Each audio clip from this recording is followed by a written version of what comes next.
guys are going to experience what we normally call a light breeze over on this side of the divide. So you'll find out how we work. But one of the things I'm noticing is that if you can kind of keep in mind, Karen, to keep your mic kind of away from the wind, or keep it on the leeward side of your body, if that's possible. I know it's not always, but if it's possible, to try to do that so that we don't get all that wind noise. But yeah, do you have a pretty well? Fantastic. Yep. Yeah, you got him covering that mic and yourself, and you're doing great. So we hear you well. Thank you. Awesome. Your comments about him really liking the trees. That is a really, really good thing to stop right away. You said you backed out that behavior because he was getting a little mouthy and wanting them. They learn in a hurry what happens when they get what they want, and that's why training with treats is not necessarily my primary goal to use, and that will be really tough.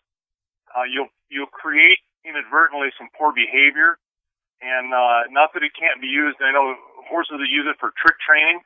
That is really the easiest way that you can get that behavior, and very quickly, and be able to get your desired effect. But you have to be very, very careful with that. So they can become very pushy and having the treat as their primary response, not just to be able to bond and work with you. So very good about that. It's very astute of you to recognize and do that.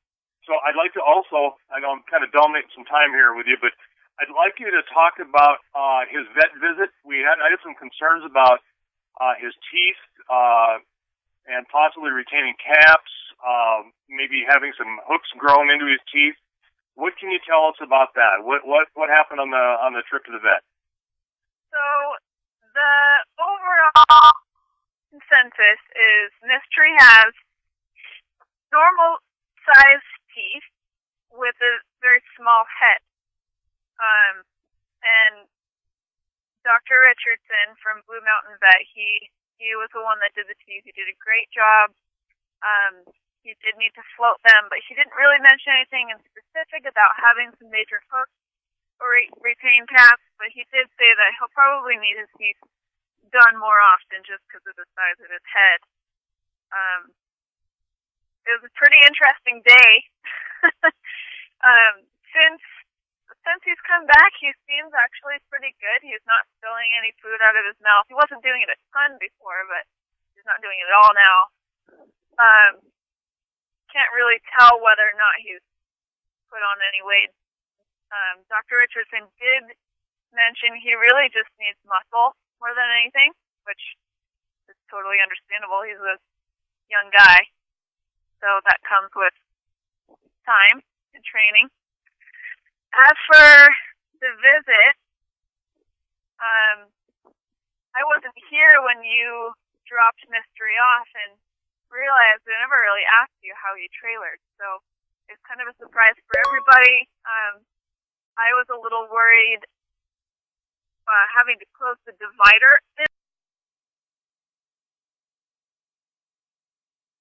He's kind of in a pulley system, if you will. You're pulling the divider towards to close it in, you have control of his head to the other side.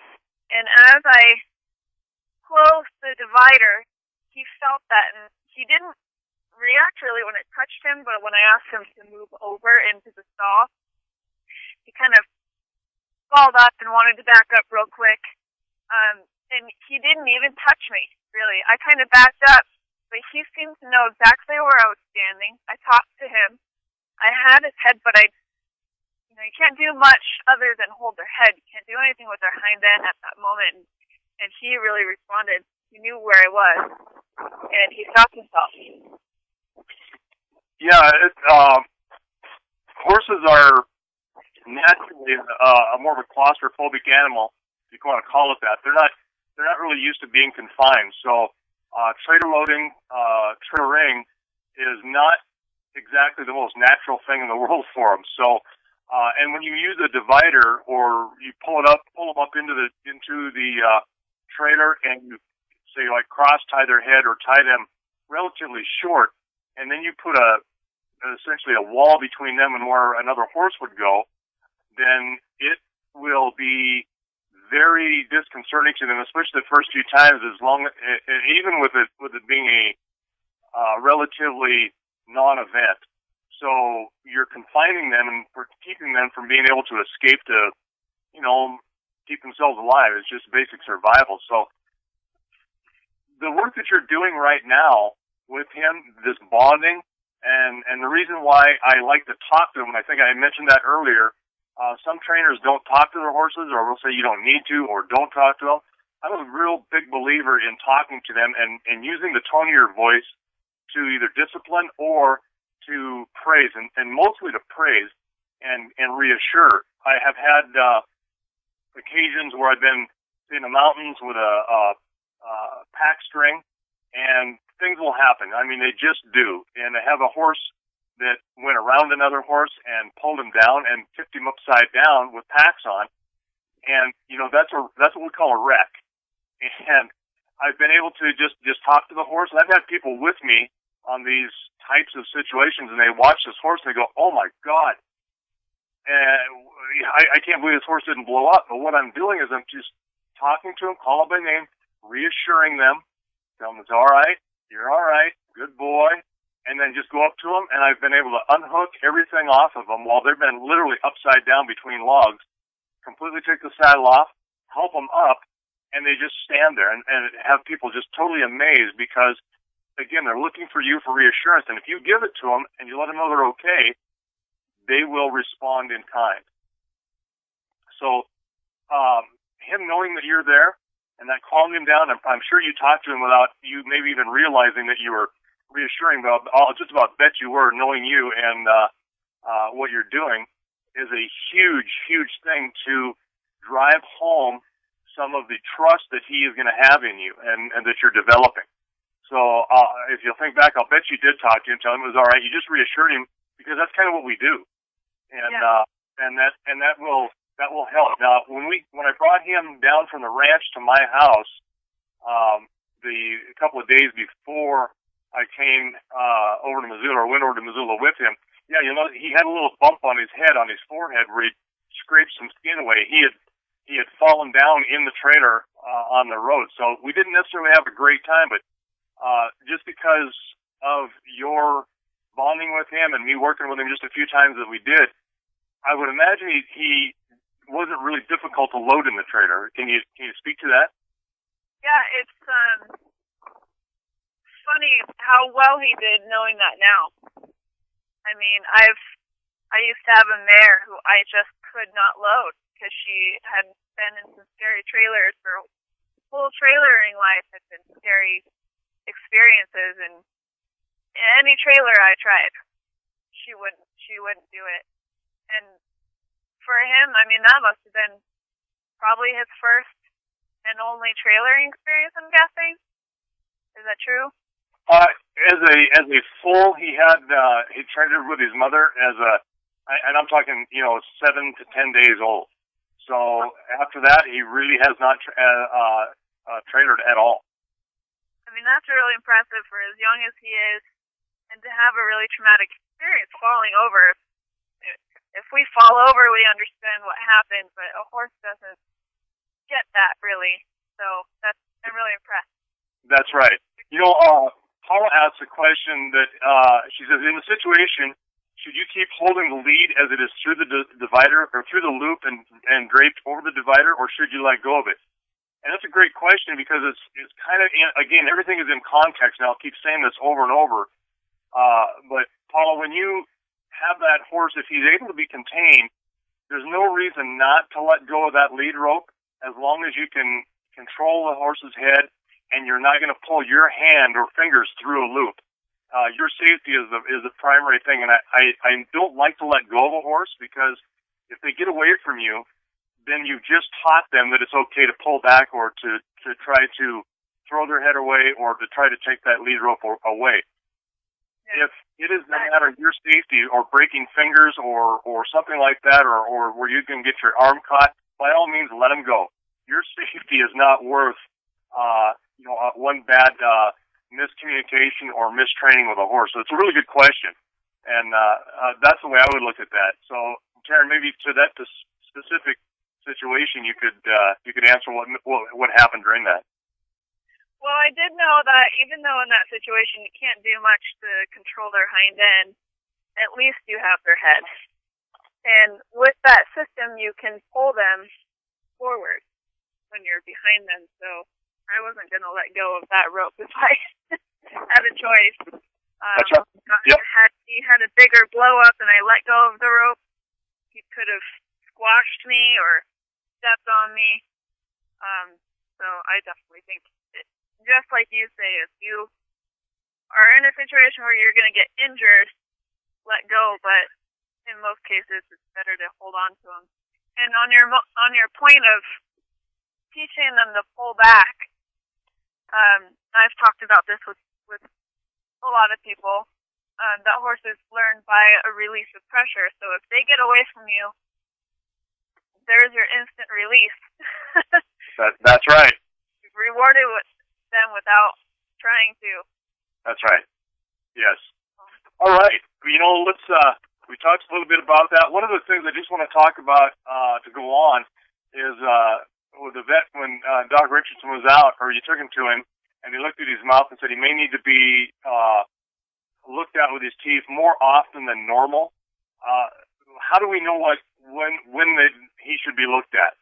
And to me, I mean that question should come up, and to me the answer to that is watch your horse. If he starts to lose a little bit of weight, more than what is normal for training, riding, that kind of activity, and he's dribbling food when he chews, or you notice he chews slow, or just doesn't chew quite as much or often as he should, then it's time to maybe have his teeth looked at.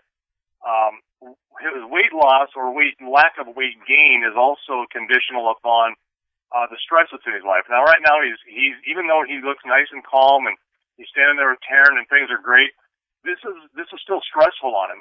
He's a young horse and he's going to be worked, and so stress causes, like it does in humans, to horses, a reduced appetite, lack of weight gain, or a inconsistent appetite. So those will all contribute to him not being fleshy, good muscle tone, things like that. And muscle tone is really driven by exercise. So we know that he doesn't have a lot of exercise. We're getting more, and you're working him a little bit more and more. So as that training progresses and we make him work more as we want to, the muscle tone will increase and the weight loss will still be there. He won't be fleshy, but you'll see muscle start to develop, particularly on the hind quarters.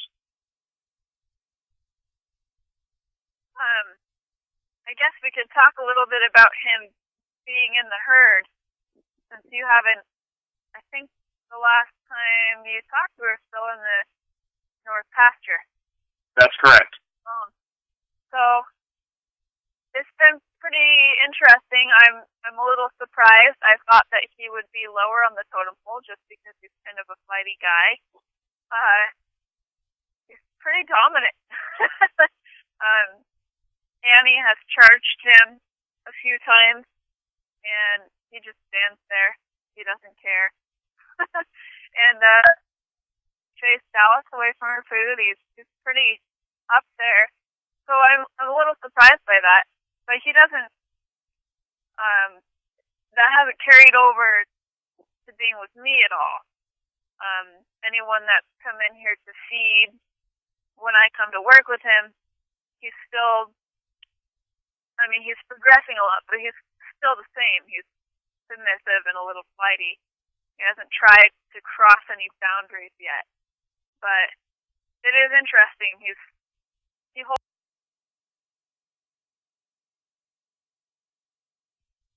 He's progressing a lot, but he's still the same. He's submissive and a little flighty. He hasn't tried to cross any boundaries yet. But it is interesting. He holds the rope around his neck and the halter on before he gets a bite of the grain. If you were to give him a bite of the grain ahead of time, then he's just getting grain with no consequence to it, and so the grain is a reward, not a enticement. And the same thing when you trader a horse. So you want to make sure that you're not letting that horse know that he can have a treat, call it a treat, or this enticement to come up. It's a reward for something he has done, and that reward is getting your hands on him, put him in a halter, and then he gets to have a quick bite. That allows him to know that, you know what, nothing's going to happen until this little human gets their hands on me, and I got to be okay with that. To add to that, last time you were here with us, you and I've experienced this a lot, unfortunately, as a kid.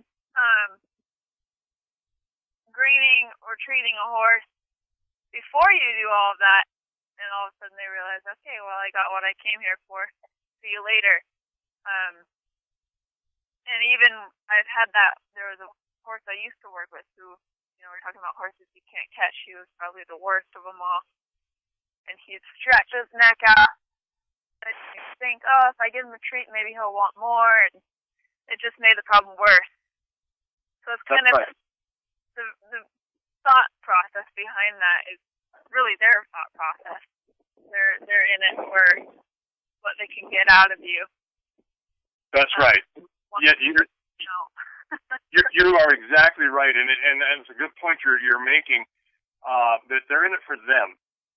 The two of you, we're watching the two of you interact, and he's just standing there and is like just content. And a lot of people misinterpret what's going on there. He's there because he's liking that. He's not there to please you necessarily and make you happy and to make your day. He could care less at that point. It's all very self-actualized. It's all about me for him, So that is exactly it. They get the reward, and then they don't have to do anything for it. They're gone. They don't need it. The other thing that they can also do is become very aggressive. That if they don't get what they want, you don't give them that little biscuit or the grain, and they want more, they can become very aggressive. And I know people who've gotten hurt because of that. That won't be you, buddy. Okay. So are there any issues that have arisen since we met last, other than, you've integrated him into the herd and kind of surprised you? It really doesn't surprise me that he wasn't the bottom. I knew he wouldn't be at the top. I assumed he'd be somewhere in the mid to lower third of the herd hierarchy. That's kind of where he was with a larger herd of about 25 horses. Okay. Well, he's on par then. As far as issues, we're still having trouble with him turning into me to face his far side to me, if that makes sense. So we can just recap a little bit. He likes his near side to me, and his near side is his west side. So he'll go around to the left really easily, and he'll turn away from me better when I want him to switch and go right. But coming towards me, he's still not wanting to do it. And then I think it was a couple times ago when we had him and I'd be on his far side like I am, trying to turn his haunches away. One sec. Technical malfunction there. When he's in hand, he does this really well. I get to a point where I don't even really have to influence his head at all. And he's starting to move his front end away from me. But when he's not in hand, he disengages really easily, like we saw before. And I'm having a really hard time getting through to him on that. He just gets to a point where he decides he doesn't really need to be around me if I have to be on that side. Okay, that's there's a couple of 2 or 3 different things that I hear that are possibilities. Is there a chance we can go to the round corral? Yeah, let's go. All right, let's do that. Let me know if the wind becomes an issue. Okay, and so far you're good. We'll just try to keep your back. But yeah, let's go, and then we'll have him work. One of the issues may be your body placement. Remember before when we've worked, even just a half a step one direction or the other is crucial to either impeding him or making him successful in his movement. So, going through that gate, much better. Good. The other thing is again, he wants to be comfortable. So if you're on his off side, or his right, what we call the right side is the off side, then he is much more likely to say, no, I don't think I need to do this. Not part of my program. So I'm not going to do anything that I need. Just kind of like that. See, he doesn't quite want to move around you when you're going through the gate. There you go.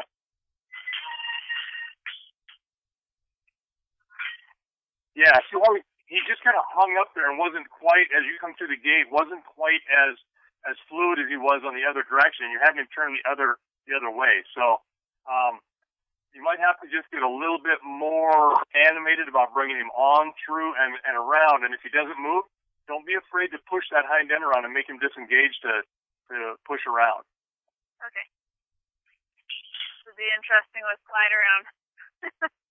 Yeah, and these are distractions. These are huge distractions. But this is okay. This is why we have an open walled round corral, because we want him to work with you in spite of distractions. We don't care if he is distracted. He still needs to work for you, because he's going to be distracted when you're on his back.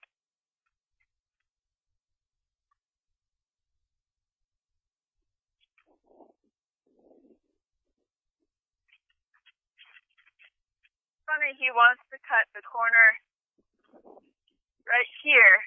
Yes. That's exactly where Dallas has been cutting the corner when Nevaeh rides her. Okay, now this is going to be really easy. When he cuts that corner, where is he in relation to the gate to get out of there?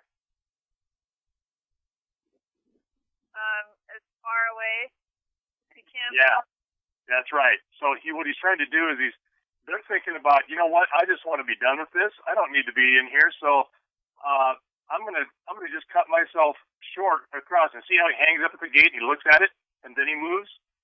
When he comes around there, watch how he does that. He's more interested in kind of seeing what he can do to get out of there. So it's that initial mindset we need to just kind of change. This time he was pretty good when you moved him off. There we go. Good boy.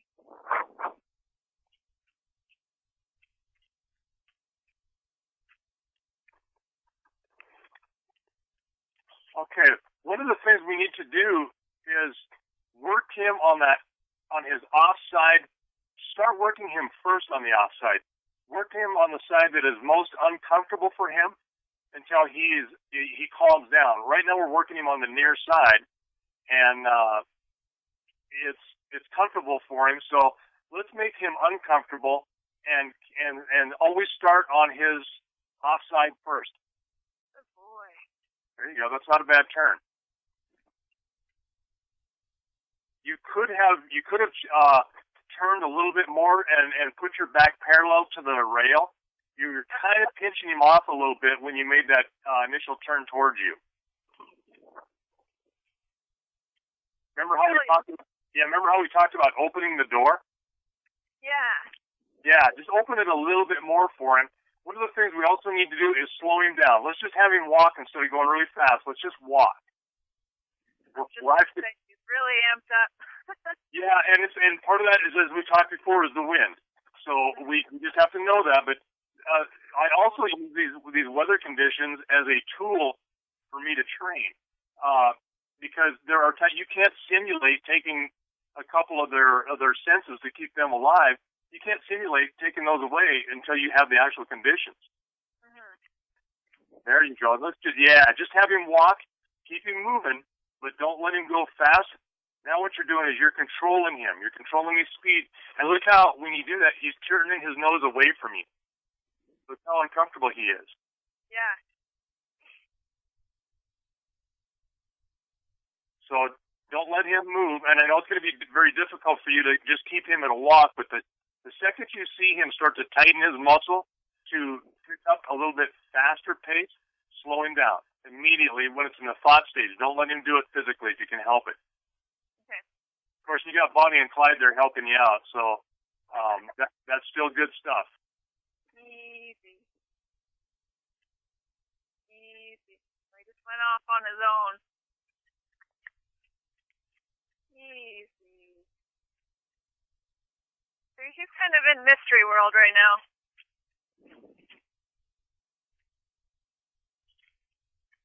Or quiet world. One of the two. Yeah. Easy. Good boy. Okay, and one way you can kind of slow him down when that happens is to take a step back and take a little bit of pressure off of him. Oh, yeah, I see Clyde's thinking he's going to be Mr. Dominant. Good boy. Brandon, we touched on this a couple weeks ago, but can you go over the difference between him having his head down, trying to find a way out, and him having his head down, asking or being submissive? Yeah, you bet. So we're looking for the body language for him to show that he's being submissive to you, or at least, being in a processing mode of, okay, I'm thinking about this. Right now, he's with his nose and head tipped out all the time, and then he puts it down. If you'll notice, he's searching with his nose for a place when he puts it down, to see whether or not he can get out, just another escape place. He's not tipping towards you. See that? And he's putting it down mostly around that gate. Mm-hmm. Head's tipped away from you. That body is rounded away from you, not towards you. He is, kind of dismissive and saying, nah, I don't want to have to be here. There, he just kind of shook his head or just nodded his head there once. And it's hard to tell whether that's because of the ponies or just because of his, there he did it again away from it. So he's just a little bit of, what he's showing, there's a little frustration with it. So when he's showing you other signs that he's not engaged with you, he's probably looking to get out. Okay. When he's got his nose tipped towards you and he's rounded a little bit more and his ears are listening to you a little more, he's not throwing his head, and then he stops and drops that head, and usually he'll drop it at a standstill, but a lot of times they'll also, as you keep him moving because they've got no choice, then he'll drop his head as well. And if you were to give him a chance to stop, when he give him one really good round and he puts some attention on you a time or two, then go ahead and stop him and don't let him come to you and see what he does. See how he acts. He's looking there, he's starting to turn his head a little bit more towards you as he goes around the outside. So he came to me. I think he's cheating. Easy. That was my guess on that. You'll see. Yep, he's cheating. That's exactly right. You'll notice he gets towards the gate and he looks to go out. He tips his nose towards it, and now he's coming to you to say, "Hey, I'm doing what you want me to. I'm gonna. If I do this, you're gonna let me quit." So we have to break that habit. And the best way to do that is do just what you're doing. You got to push him out.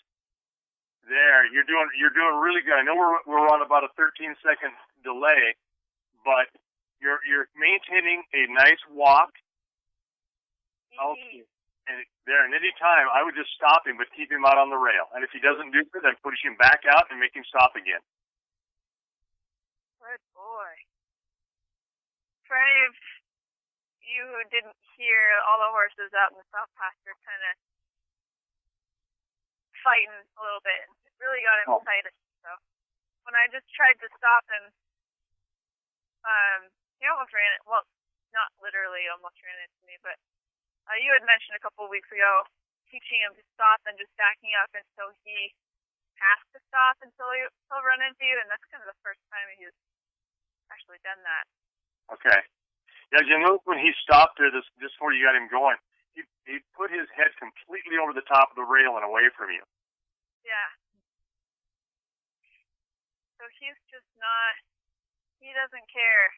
He is checked out at this point. He's just doing what he has to do and hoping that he can get out. So let's go ahead, continuing to move the same way. Go ahead and stop him, and then go up to him and pet him on that side. Just make a connection with him.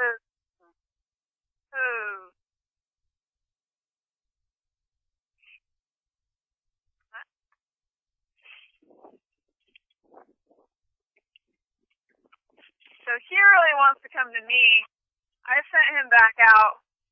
I didn't ask him to come over here. Good. That's right. You want to make sure that he does everything that you want him to do. Yep. Good job. And we're now seeing you push him away because he came into you. He should go out there and just stop. Good boy. Easy.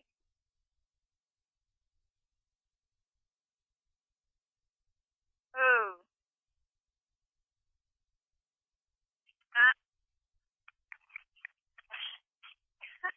Wild one today.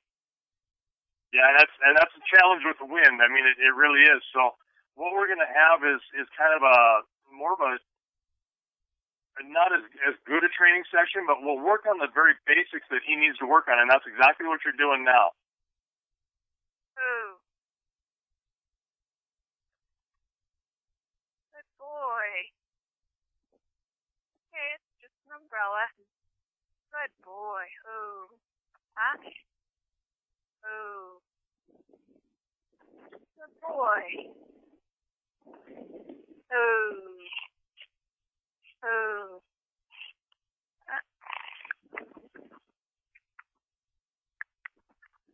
Okay, we're seeing you walk to him now, or start to, and he started to walk away, but he looks at you, and that's very good that you waited for him to look at you before you started to move in on him, instead of him looking away. You want his attention, and that was very good. Notice how he's wanting to keep you on his near side, not his off side. So this is exactly what the work he needs. The other thing we need to do is you're controlling what about him? Tell me all the things you're controlling. Well, when he tried to walk up to me, he took a couple steps of backing up. I asked him to stop. Then he tried to turn himself. And that's when I backed off and told him, no, keep going. So I didn't ask him to turn. And I think that he was just trying to get me on his near side, like you say. So my thought process is, that's not what I asked you to do. I'd rather you go out there and we'll try again. So. Good. So essentially. Very eloquently, but. No, and what you're saying is you give me a lot of the detail, which is exactly what you did to correct what he was trying to undo. The bigger picture is there. You're controlling which direction he's moving, and which side you're on, and all of that you said there was exactly right. And I'm glad I heard that because it gives me more detail about what you're doing. The only thing that you can really control on him is the direction he's going, and the speed in which he's going, and then the consistency of the speed in which he's going, right? There isn't much else you can control. But what you have to do is control all of those things absolutely without question. So right now, we need to do a couple things and to work on, because we're going to wind down here in about 15 minutes, so we need to do something very well, have him do something on a very good positive note, and we'll get there to it before we quit. But the first thing we need to do is work on his near or his offside, just like you're doing. But let's keep him at a walk. And the minute he starts to get into a trot at all, or an intermediate gait, whether it's a pace, I don't care what it is, correct him and pull him right back down. If you have to step over in front of him to do that, that's fine. We want to control the direction and the speed at which he goes. So right now we want to work on just walking. Let's not speed up. The only reason we would have him speed up is if he did something really wrong, like kicked out at you or something that was really snotty. Then we would have him run around fairly fast with you pushing him 3 or 4 times and then stop and then just start walking again. So we really need to work on controlling the direction and the speed, and make sure that he's on your or you're on his offside. There you go. Good. He's trying to control you. Look where he's trying to turn around. He's trying to turn around to go right back to the gate. Yeah. So be aware of what he's trying to use that corral too. Ooh.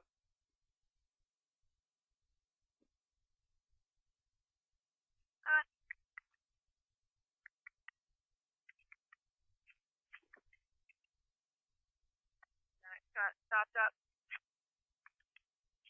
Good boy. Easy. Good boy. Easy.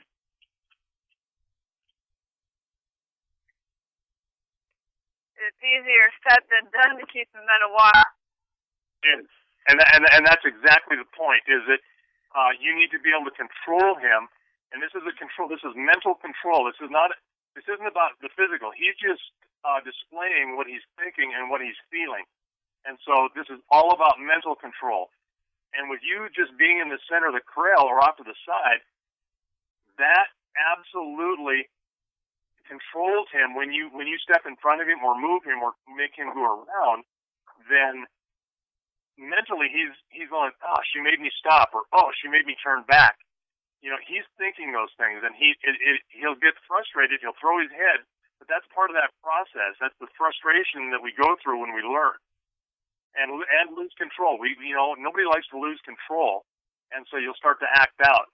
One of the things I'd ask you to do is don't stop him near the gate unless you absolutely have to, because he wants to, and he'll make a good stop. But the stop is more on his terms then, because he's like, ooh, she let me stop at the gate. Does that make sense to you?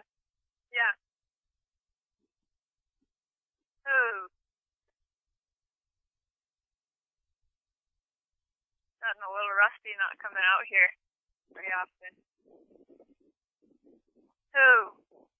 Paula asked the question if he'd done any corral work before coming to Dunrovin, and yes, I had put him in the round corral, not necessarily so much for discipline like this, but I wanted to see how his gait was, and just to see kind of how he would respond a little bit. So this is probably more round corral work than he's ever had. Thanks a lot, Paula.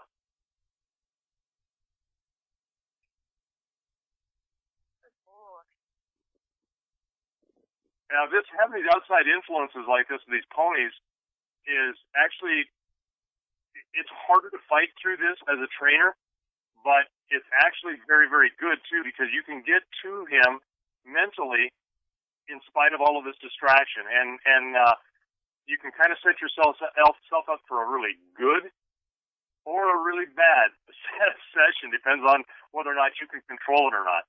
So don't be afraid to move around in that corral. Don't be afraid to get in front of him and make him stop. And right now, look what you're doing. This is great. Now, just to see how he'll do, and this is what we're gonna kind of wind up with this, is we're not gonna move him around a lot. Move him around halfway around the corral, have him stop and do this, and then stand and then do the same thing. Come up to him, pet him, stroke him, and reassure him that that's exactly what you wanted. And we'll just keep doing that from time. Making move. Not necessarily even a full round around the round corral, just having moved part way around it, and then stop, and then walk up to him and pet him on that offside. Ooh.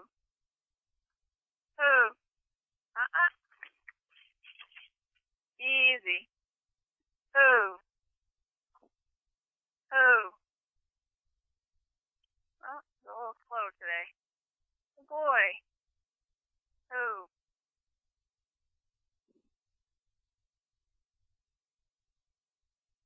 Every time he stops on the west side of the creek, turn himself. Yes.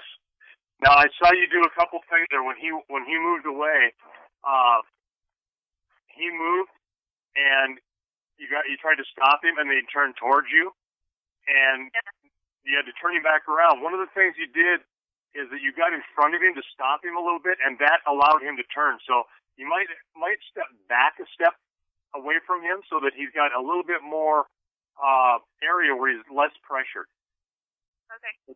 You corrected him. He's about 2/3 of the way around, and then you stopped him, and then you went right up to him. That's great. This is exactly what I'm talking about. Is this is repetitive training, right? And Yeah. and all training is a manipulation of behavior with consistency and predictability. That's all we're doing, and you're doing that. You're starting to do that, and this is what he really needs. I just get a little jumpy there. Oh boy. I think it's the umbrella over there.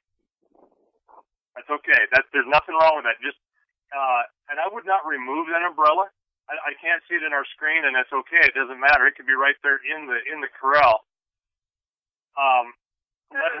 Let him work around that. Again, it's another distraction that you're going to have to be aware of. There you go. Oh, nice. You're having him move off at a nice walk. Now he's very controlled. Feel the difference, Taryn? Yeah, it was very calm. Yes. You are in control. He's moving how you want him. He's all the way out on the rail. He's not trying to cheat you, and he's walking slowly. I have a question. Yeah. When I asked him to stop, over kind of by the hitching rail over there. Okay. Who? He doesn't listen. Stepping in front of him before, because now he only wants to stop over here where I've been stopping. Yeah, we're starting to build in a little bit of, hey, I know what to expect, right? So one thing I always preach about training or working with your horse is the one thing that you want to be very, very consistent about is how inconsistent you are with what you ask him to do and when you ask him to do it. Oh. See, and that almost created a turn. Oh, good boy. I guess we kind of got out of it there. Good boy. Yeah, I'm going to probably see it coming up. Yeah, I think that's where it became a turn before. He almost turned again. But if I just step back, he just blows me off. And I eventually cut him off like we've practiced and talked about. But he ends up stopping at that same spot. Okay, one of the things I noticed you're doing is when you cut him off, you're back at a 90-degree angle. Now you're backing away like I've taught you to do, but in this instance, when you're trying to cut him off, you're not trying to release the pressure. You're trying to cut him into it. So continue to face him so that your chest is parallel with his shoulder, not at a 90-degree angle to it. Okay. Because that way, your energy faces forward, and he will go into it. Right now, he can just go past it. He won't feel that you and him working together where he starts to crowd himself a little more. So, I should face his broadside at his shoulder and back up from there. Yeah. And then just like you are, you're kind of ahead of him right now as you're moving past him. Your chest is more in front of his head. So kind of put it towards his shoulder. There you go. That's okay. I'm seeing you do it now. Now when he won't stop, just take a step sideways and slightly to the back. Just take it kind of half pass yourself to the right and rear to cut him off. Ooh. I think I'm a little confused. Okay. Into me. Yeah, when you want to stop and if you have to cut him off, take your step back, but also take a step to the right. Turn your body towards him, your chest towards him. There, okay. You see how he kind of goes along the side of you when he does stop? He starts to go past you. Yeah. Okay, make sure that he doesn't do that. That he would have to come into right toward your chest. Oh, I see. Okay. Ooh.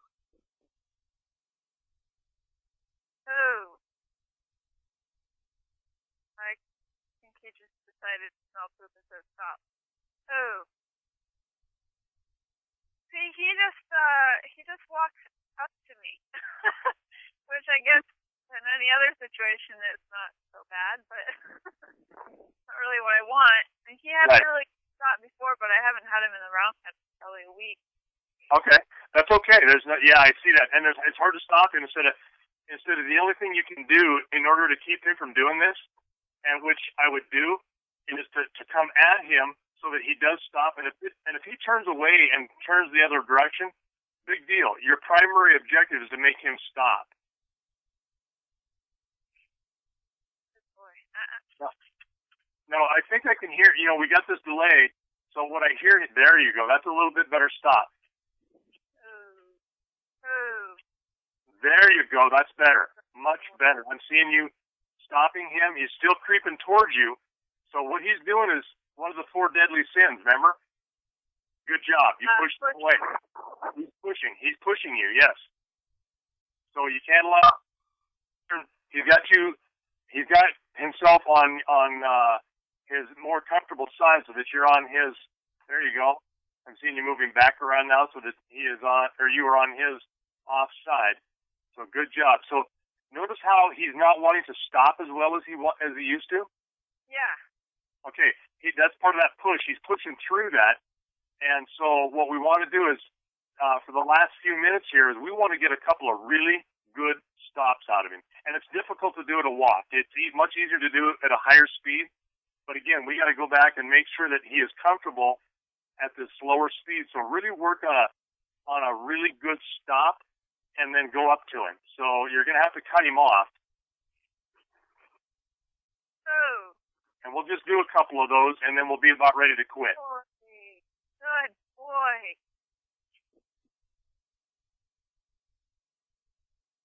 Oh. Good boy. I don't know what I'm doing differently, but all of a sudden it's working. Okay, I saw you stop that first time, and then you went into the center and you moved him. Very good. What you did is your chest is pointed like I told you I wanted you to point it. There you go. You're not turning away from him or 90 degrees. Good job. You did it twice. Oh. Yes. You've repositioned your body so that your chest is towards his shoulder instead of 90 degrees to his entire body, and that makes a difference.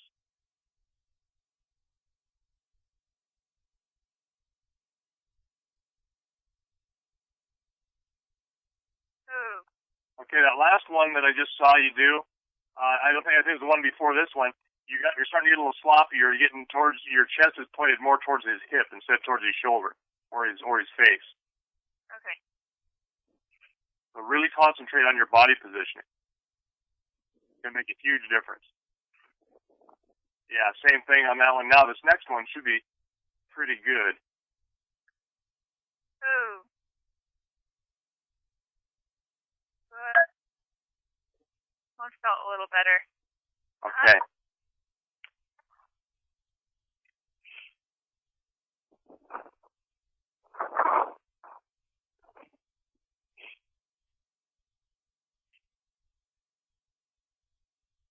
Very good.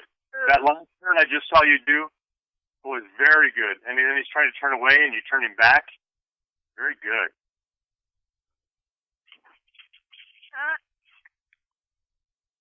Yeah, he's trying to blow through me, and then when I tell him no, he kind of blows up. Yeah, he's frustrated. Get my way. Yeah, that's right. He's losing control and he's a little frustrated. So that's to be expected. That's okay. And what you're doing is turning him right back around. That's absolutely the right thing to do. If force training was easy, everybody would do it. There you go. Okay. What we need to do is, I hear you saying, whoa, and then whoa again a couple times, almost like you're begging him. And when that horse, when you ask him to do something, they should comply immediately. We can't keep begging them to do something. So the other thing we need to work on is a good stop. So when you say whoa and he doesn't move, really jump into, really use your body a little bit faster and get in front of him and cut him off for that whoa, and then back away immediately so that he's got room and you're not pressuring him to turn the other direction. Oh. Good boy. Boy.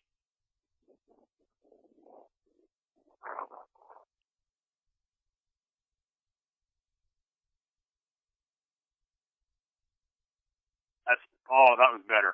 Much better.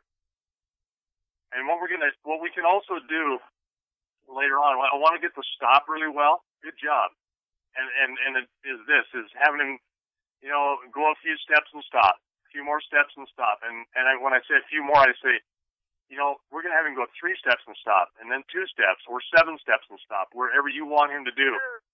The whole idea is when you ask him to do something, he complies immediately. We don't have to keep re-asking him because if we do, he's not listening. He's just pushing through us.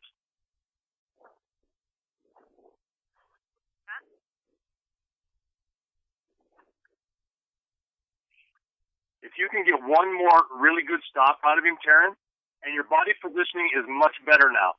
Much better. If you get him to stop and then go up to his shoulder, have him look at you, go to his shoulder, we should call it good for the day. He's complying more, but I also see him starting to get a little bit sticky and wanting to rebel a little bit. We need to give him that release and let him know that he's done well and he's gotten through this. And even though he's frustrated, nothing bad happened and he's okay. Oh. We get that done, and then we'll kind of talk about what to continue to do for next time and end the session. Okay.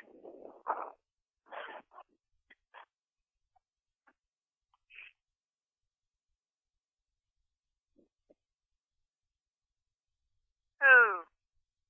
Good boy. Good boy. Oh. Oh. Good boy.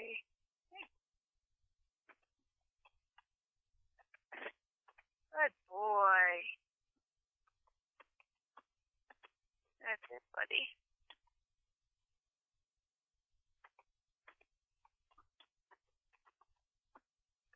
Now, Paula, go ahead.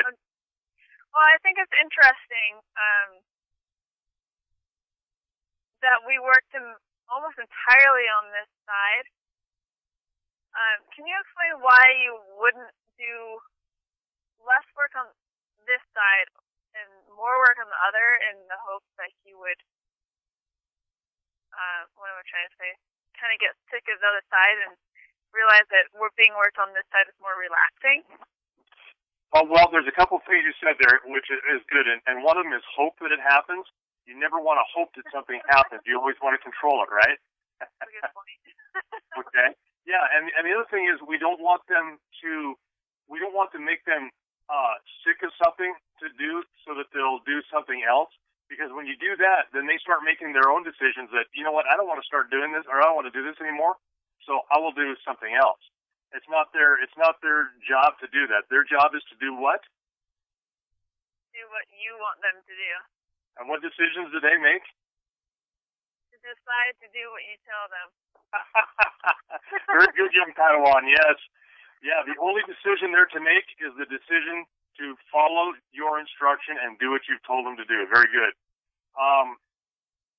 So I don't want to discourage them from doing something, because if we worked a lot on the other side so much, then he's going to get tired of it. He's going to get sick of it, and it's not necessarily positive. We want him to comply. We certainly want him to do it, but we want him to do it on the other side as well. And they don't necessarily associate left side to right side like we do. We have to actually train 2 horses when we're doing this. We got a left-sided horse and a right-sided horse, or near horse and off horse. So we have to do all of those things there. That's very good. Even though you've got a little kibitzing going on there from the peanut gallery, his attention is mostly on you. And Celia has noticed that. She said he's really paid no attention to Bonnie and Clyde once you started working him and connecting with him a little bit more. So yeah, we do work both sides. Right now, he needs more work on his offside. We really need to get him to be comfortable there and do what we want him to do. So continuing to do that is most important. And look, he's still trying to. He really wants you to be on that near side, not the offside. You notice how he's nosing around there to try to. If he could, he would slip his nose around you. I think if he had a chance. Yeah, he tried, but then this time, as opposed to the last time I had him in here, he let me walk back over to his far side. That's the first thing, or that's the first time he's really done that. Good. And again, you'll see I inadvertently asked him to move his hindquarters away from me. He kept me over here. That was also. I saw that. Yeah, we just did see it a minute ago or a second ago. Now, one of the things that we talked about earlier was how he doesn't really disengage like you want him to when you're on this side when he's in hand. This will help that because he's a little bit more anxious to get away from you and get you on that other side. The easiest way to do that is for him to turn his head around. That's really his only option because you're not going to let him turn his hind end around to him. You've got to get his head around so that you're over there. And when we get him a little bit more relaxed, like he is now, and he's really not moving much, then he won't disengage explosively. He'll disengage as you want him to. And so we're not going to worry about turning him so much on his front end. We're kind of having to go to the basic again with making sure we get a good stop and we get a controlled turn and having him on his offside comfortably. Boy. Well, he's definitely made improvements. Good. Today. Good. Yeah, and you know, one of the things that I just wrote back and I didn't verbalize it to you is that Paula said that, you know, one of the things that you were doing is that, yes, that she needs to squarely face him more. She signals him to stop. So she caught that as well. And I said, yes, the body language is the key to keeping ourselves or checking ourselves that we are communicating as we believe we are. So remember, you really have to absolutely make sure that you are communicating correctly. And that what you're saying to them physically is what you really think you're saying. Because I had an idea when we started that maybe your body position wasn't quite what we wanted it to be, and I think that's where we were at with a couple of those things, and he was kind of capitalizing on that. Yeah, you definitely hit the nail on the head even before we started working. It's funny because when I think too much about where start to do work. You start to overanalyze things a little bit, right?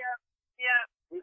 And we forget about our whole body, our whole body communication. We're very expressive with our bodies to each other, even though we don't really realize we're being expressive.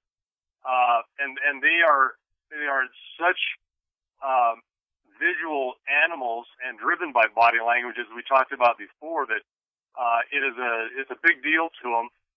The slightest nuance, they read into that. And if you're teaching them inadvertently to do something that you don't want them to do, but it's because you're not realizing what your body's doing, you're still training them, right?